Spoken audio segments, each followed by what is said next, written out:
Okay, in this reading, we will going to have career and business reading. So let's see the energy first.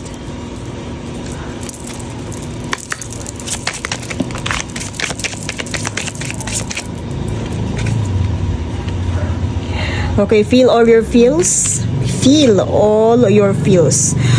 All in. Go all in on your essence. Feel all your feels.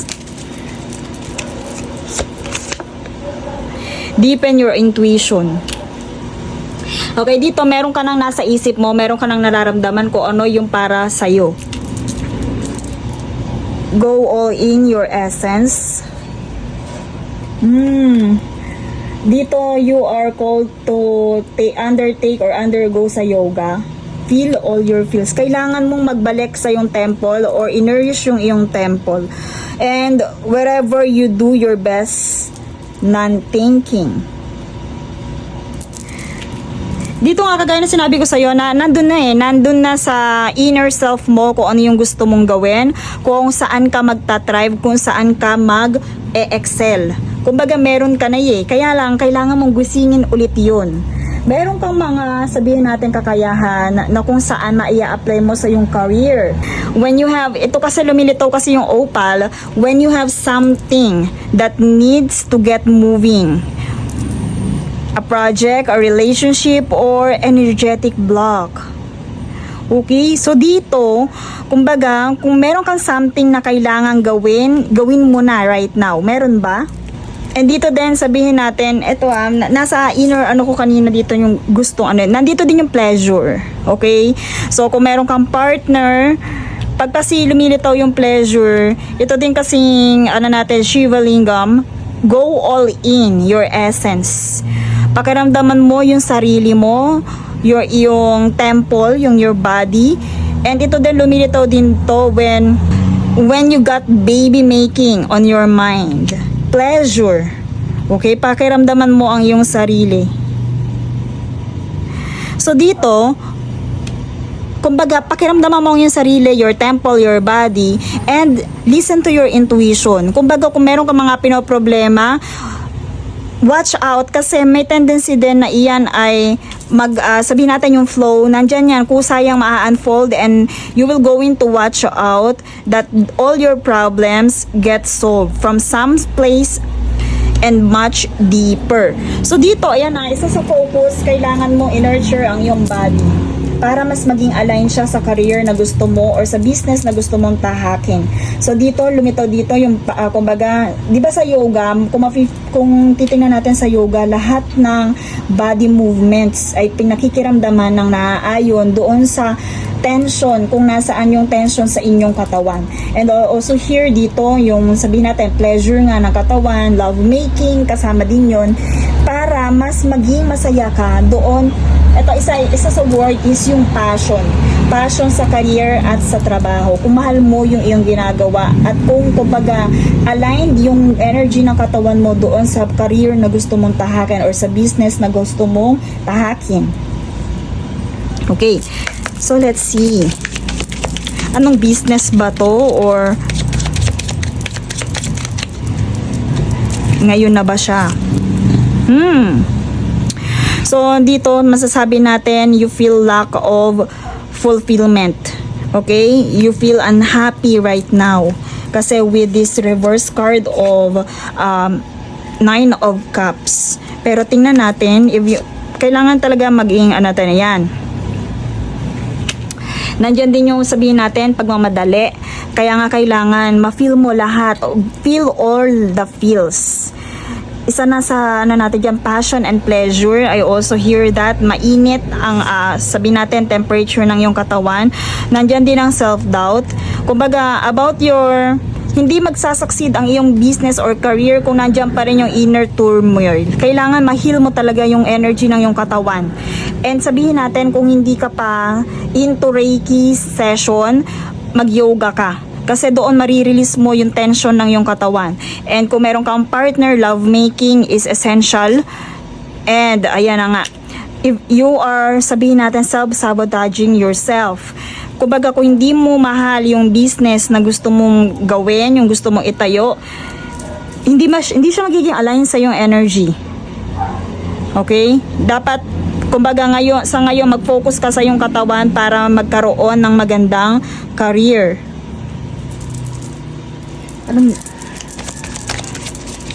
Self-doubt, I also hear that, meron pa rin. So, kailangan yung pagkakaroon ng low self-esteem ay kailangan mo munang i-heal.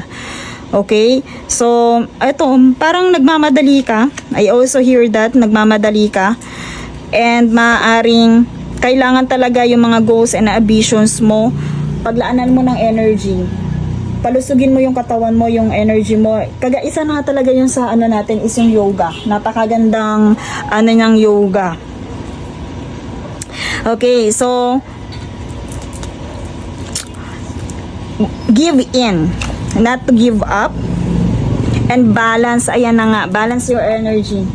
Balance your energy. Kailangan mong i-balance ang iyong energy muna para sa iyong career at business. Kasi kahit anong pagmamadali mo, pagrarush mo, ito yun, pagrarush din, pagmamadali, hindi yan mapapasayo kung yung mismong katawan mo ay hindi aligned doon.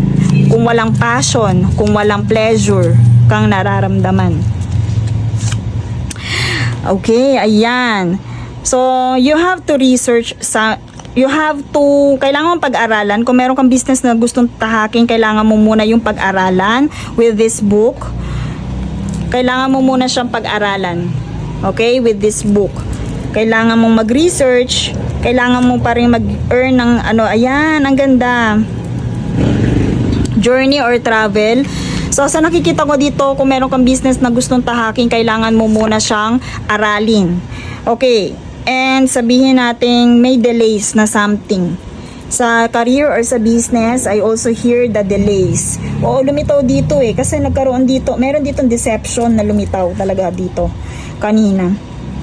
The scheming, the strategy, merong delays. So, mas makakabuti sa'yo kung magpo-focus ka sa sarili mo para kayong dalawa ng sarili mo magkakampi dito So, para mas mapagtagumpayan nyo yung career na gusto ninyong tahakin. But dito nga, kagaya ng sinabi ko, kailangan mo pa ng maraming pag-aaral. Kung meron kang business na gustong tahakin, kailangan pa maraming pag-aaral kasi meron din ditong lumitaw na obstacles. Pero ito ay part ng yung journey. Okay? Part yan ng yung journey.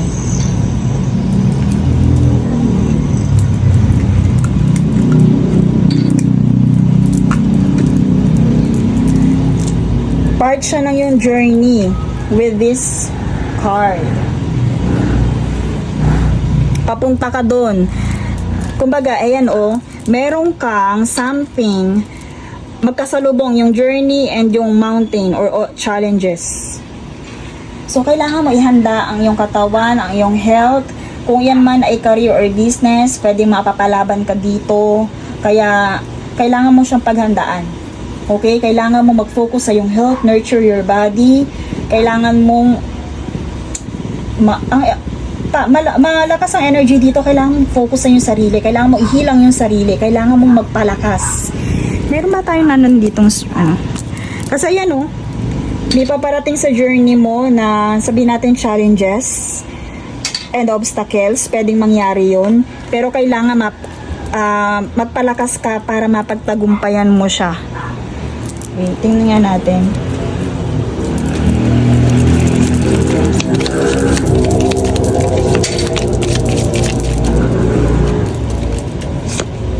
Woo! Pray for a tree that's far away.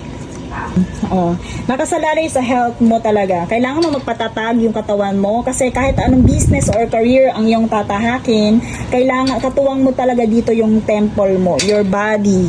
Your body is your temple. So, dito, kumbaga, nandyan ang fulfillment, your wish come true, nakasalalay. Nakasalalay sa yung health, sa yung katawan. Na kumbaga kuminsan kasi may mga idea tayo na kahit anong nasa isip natin, kung hindi nakikipag-align, nakikisama ang ating health or katawan, wala rin. So dito, spirits wants you to focus on your temple.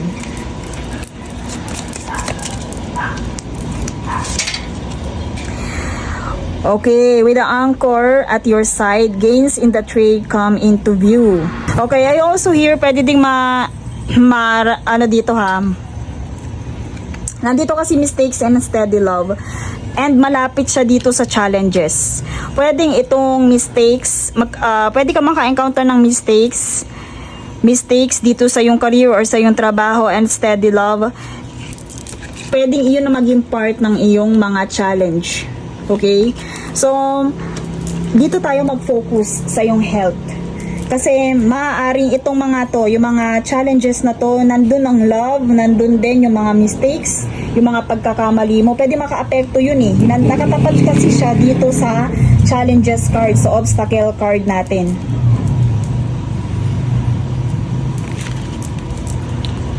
Okay, let's pull one more card. Okay, so nahulog siya. Eto, much profit to you. This house is bringing your luck in the cards, trade and love. That's changing. Napakaganda. Talagang lumipad siya kanina. Eto.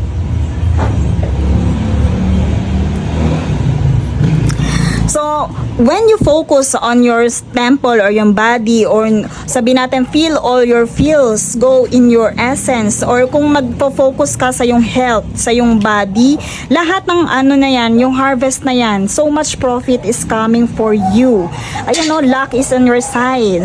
Pero kailangan talaga dito nananawagan yung katawan, yung iyong health for alignment ng energy. Okay, let's see more advices.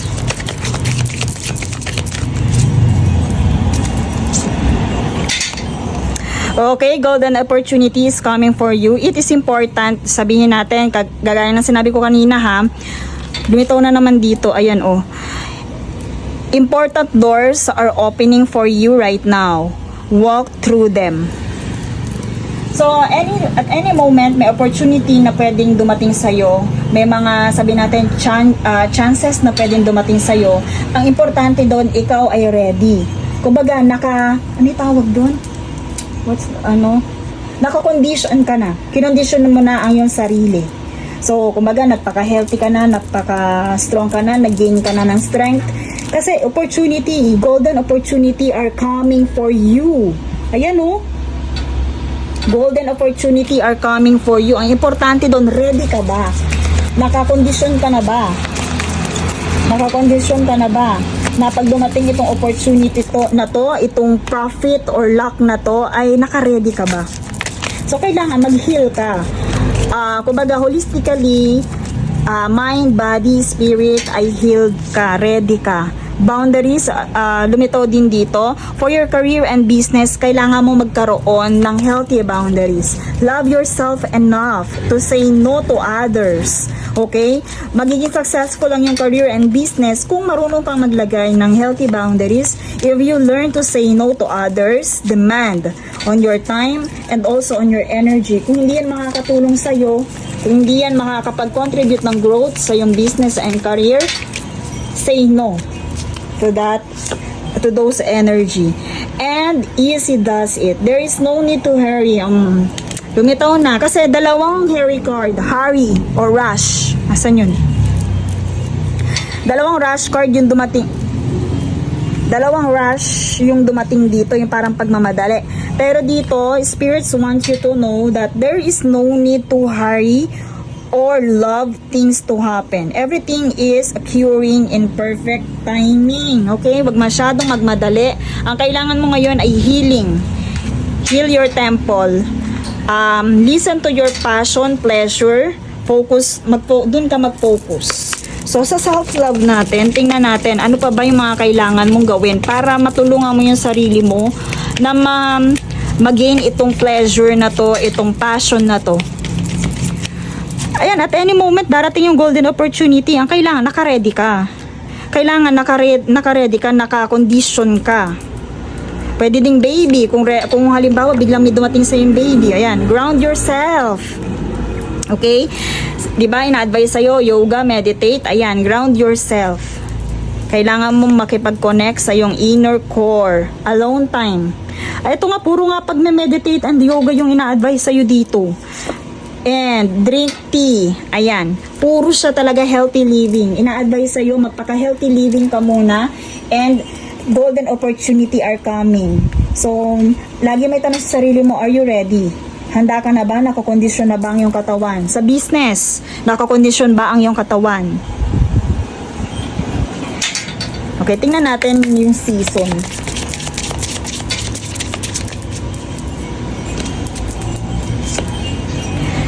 Okay, so napakabilis.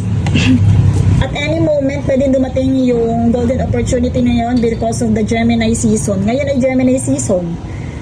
This June and next month, Gemini season natin, pwedeng ngayon. And also, communications are about resulting. So, communication, good communication are coming your way. Kung meron kang iniintay na news, na communication, there are communication coming your way. Okay, let's see your affirmation for today. Tingnan natin kung ano yung affirmation na